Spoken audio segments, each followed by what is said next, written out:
Hi friends, இன்னைக்கு வந்து Thursday-ஓட vlog தான் போட போறேன். ஏன்னா வந்து Friday, Saturday, Sunday வந்து கொஞ்சம் busy ஆயிட்டேன். மகிழ்னிக்கு வந்து இன்னைக்கு வெஜிடபிள் பிரியாணி கேட்டா. சரி ஓகேன்னு சொல்லிட்டு நைட்டே வெஜிடபிள்ஸ் எல்லாம் கட் பண்ணி வச்சிட்டேன். இஞ்சி பூண்டு பேஸ்ட் அதுமே ரெடி பண்ணி வச்சிட்டேன் ஆல்ரெடி. குக்கர் வந்து நல்லா ஹீட் ஆயிடுச்சு. இப்போ வந்து எண்ணெய் சேர்த்துக்கிறேன். நான் கடலெண்ணெய் தான் சேர்த்துருக்கேன். நிறைய பேர் வந்து பிரியாணிக்கு கடலெண்ணெய் சேர்க்க மாட்டாங்க. ஏன்னா வந்து அந்த கடலெண்ணெயோட ஃப்ளேவர் வந்து பிரியாணிக்கு வந்து செட் ஆகாதுன்னு சொல்லிட்டு நான் வந்து யூடியூபர் ஜபர் பாய் எல்லாருமே கேள்விப்பட்டிருப்பீங்க. அவர் வந்து இதுக்கு ஒரு டிப்ஸ் சொன்னார். எண்ணெய் வந்து நல்லா காஞ்சதும் அதில் வந்து லைட்டாக 2 சொட்டு தண்ணி நம்ம தெரிச்சு விட்டோம் அப்படின்னா அந்த கடலையோட அந்த ஃப்ளேவர் வந்து பிரியாணிக்கு வந்து வராது அப்படின்னு சொல்லி சொன்னார். சரி நம்ம இன்றைக்கி ட்ரை பண்ணலாம் அப்படின்னு சொல்லிட்டு அதை ட்ரை பண்ணியிருக்கேன். பார்ப்போம் எப்படி வருதுன்னு சொல்லிட்டு. இப்போ வந்து நம்ம ஸ்பைசஸ் சேர்த்துக்கலாம். நான் வந்து 4 கிராம்பு, 2 துண்டு பட்டை, 2 ஏலக்காய் சேர்த்துருக்கேன்.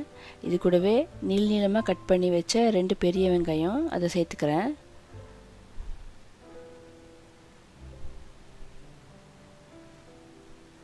மகிழ்னிக்கு வந்து ஸ்நாக்ஸ் வந்து ஏதாவது இந்த மாதிரி ஃப்ரூட்ஸோ இல்லை மாதிரி இந்த மாதிரி ஏதாவது வாங்கி கொடுக்குற மாதிரி ஏதாவது அவங்க மென்ஷன் பண்ணியிருந்தாங்க அப்படின்னா அன்றைக்கி வந்து இந்த மாதிரி பிரியாணி செஞ்சு கொடுத்துருவேன். ஏன்னா வந்து அவளுக்கு வந்து இது வந்து கொஞ்சம் நேரம் எடுக்கும் அப்படிங்கிறதுனால அன்றைக்கி வந்து இதை செஞ்சுருவேன் நான். பிரியாணிக்கு வந்து எப்போதுமே வெங்காயம் வந்து நல்ல கோல்டன் ப்ரௌன் கலரில் ஆகணும். அந்தளவுக்கு நல்லா வதக்கி விடணும். ஒரு 5 to 7 மினிட்ஸ் ஆகும் நல்லா வதங்கட்டும். நான் வந்து பாலாடை வந்து டெய்லி இந்த மாதிரி எடுத்து ஸ்டோர் பண்ணி ஃப்ரிட்ஜில் வச்சுருவேன். 15 days ஒன்ஸ் எடுத்து நான் அதை வந்து வெண்ணெய் எடுத்து அதில் வந்து நெய் காய்ச்சி வச்சுக்குவேன் வீட்டில். இதுவே மோஸ்ட்லி எங்களுக்கு வந்து ஒரு 1/2 லிட்டர் நெய் பக்கம் வரும்.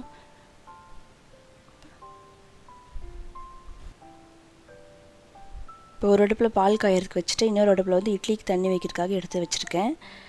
இந்த கேப்பில் கொஞ்சமாக கொத்தமல்லி சேர்த்துக்கலாம். வெங்காயம் நல்லா வதங்கிருச்சு.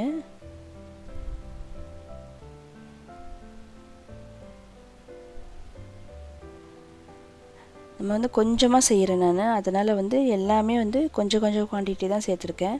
இல்லை ஒரு 3/4 ஸ்பூன் இஞ்சி பூண்டு பேஸ்ட் சேர்த்து அது நல்லா பச்சை வடை போகிற அளவுக்கு நல்லா வதக்கிக்கிட்டேன்.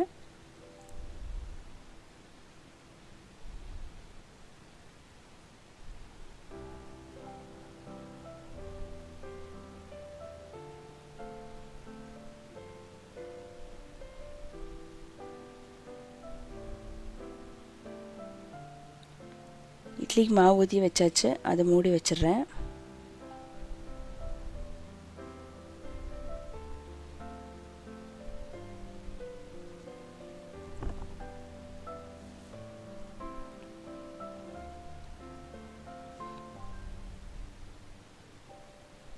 வெங்காயம் கலர் பாருங்கள் எவ்வளோ நல்ல கோல்டன் ப்ரௌன் கலர் ஆகிருக்கு.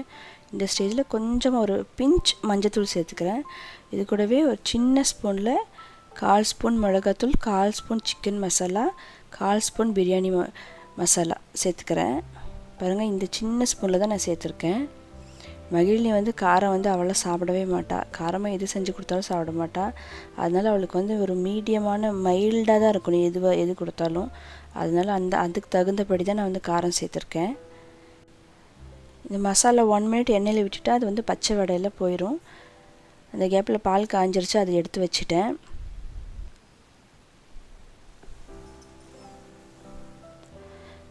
ஒரு சின்ன சைஸ் தக்காளி அதை வந்து பொடி பொடியாக நறுக்கி வச்சுருக்கேன். அதையும் சேர்த்துக்கிட்டேன்.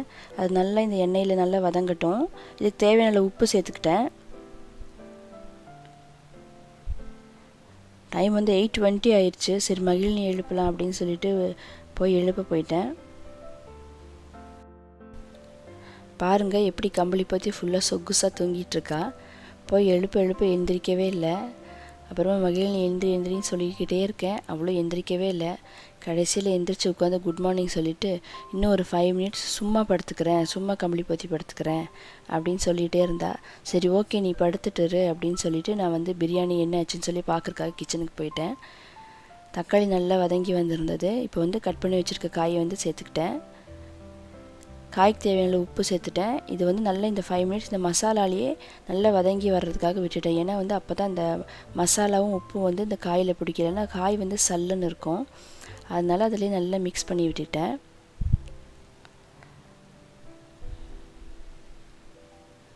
நல்லா 5 மினிட்ஸ் ஆயிடுச்சு. இப்போ வந்து அரிசி ஊற வச்ச அரிசியை வந்து போட்டுக்கிறேன். நான் வந்து பிரியாணி அரிசியெல்லாம் சேர்க்கல. நார்மலாக சாதத்துக்கு என்ன ரைஸ் சேர்ப்போமோ அதை தான் சேர்த்துருக்கேன்.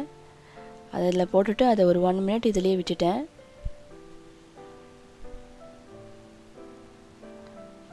சின்ன கிளாஸில் ஒரே ஒரு கிளாஸ் ரைஸ் தான் சேர்த்துருக்கேன். என்னை வந்து மதியத்துக்கு வந்து நாங்கள் ஃப்ரெஷ்ஷாக தான் செஞ்சு சாப்பிடுவோம். அதனால் அவளுக்கு அளவாக தான் மார்னிங் செஞ்சேன். இந்த ஒரு கிளாஸ் அரிசிக்கு வந்து நான் வந்து 2.25 டம்ளர் தண்ணி சேர்த்துக்கிட்டேன்.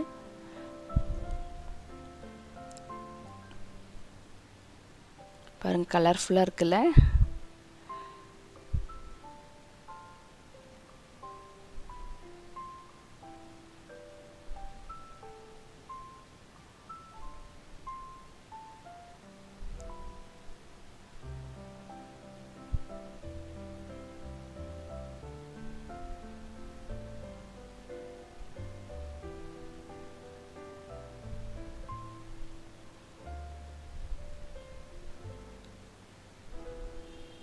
நல்லா மிக்ஸ் பண்ணிவிட்டு லாஸ்ட்டாக கொஞ்சமாக கொத்தமல்லி சேர்த்துட்டு இதில் வந்து உப்பு செக் பண்ணிக்கிட்டேன். இதில் வந்து இந்த தண்ணியில் வந்து கொஞ்சம் உப்பு அதிகமாக உப்பு கரிக்கிற மாதிரி இருந்தால் பிரியாணிக்கு வந்து உப்பு சரியாக வரும்.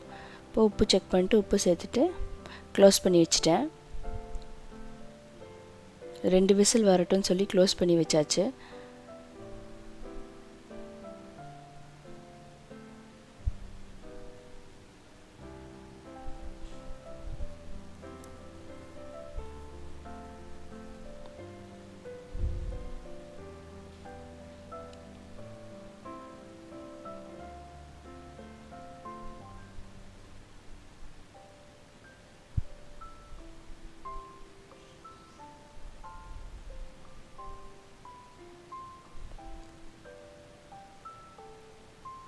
இந்த டைமில் நவிஷ்கா எழுந்துட்டா. போய் பார்த்தா பாருங்கள் எப்படி பூனைக்குட்டியாட்ட எட்டி பார்த்துட்ருக்கா.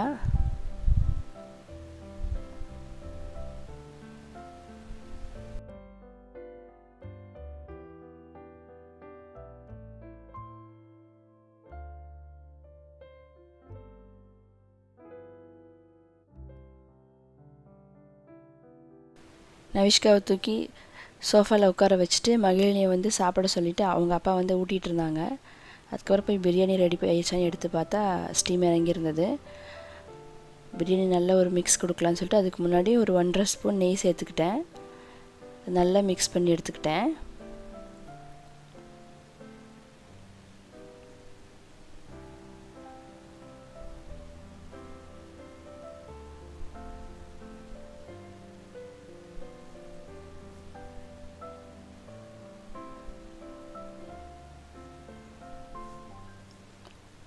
அரிசி பாருங்கள் எப்படி நீளமாக ஒன்றோட ஒன்று ஒட்டாமல் வந்திருக்கு.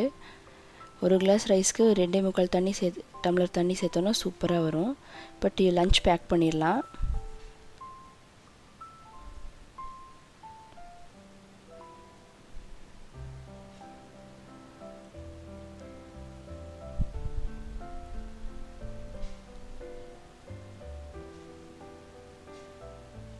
அவ்வளோதாங்க, அவளுக்கு லஞ்ச் பேக் பண்ணியாச்சு. இதுக்கு வந்து கர்ட் வச்சு கொடுத்துட்டேன். ஸ்நாக்ஸுக்கு வந்து அவளுக்கு கடலை பருப்பு பீஸாக சொல்லியிருந்தாங்க. அதனால் இந்த மாதிரி ஒரு 6 பீஸ் மட்டும் வச்சேன் போதும் அப்படின்னு சொல்லிட்டு.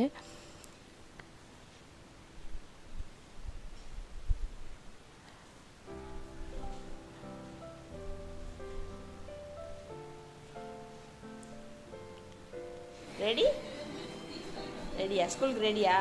மகிழினிக்கு வந்து பாய் சொல்லி அவளை வந்து கீழே அனுப்பி விட்டுட்டேன்.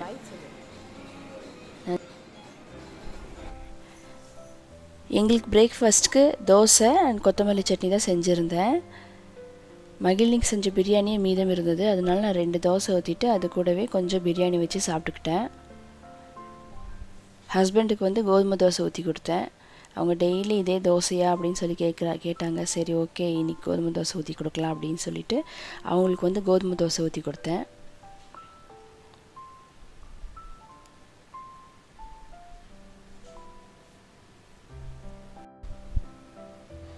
ரெண்டு தோசை கூட கொத்தமல்லி சட்னி வச்சு அது கூட கொஞ்சமாக வெஜிடபிள் பிரியாணி வச்சு அன்றைக்கி பிரேக்ஃபாஸ்ட் முடிச்சாச்சு. அதுக்கப்புறம் நவிஷ்காக்கு டிஃபன் ஊட்டிட்டு அதுக்கப்புறம் க்ளீனிங் ஒர்க்கெல்லாம் நான் ஸ்டார்ட் பண்ணிட்டேன்.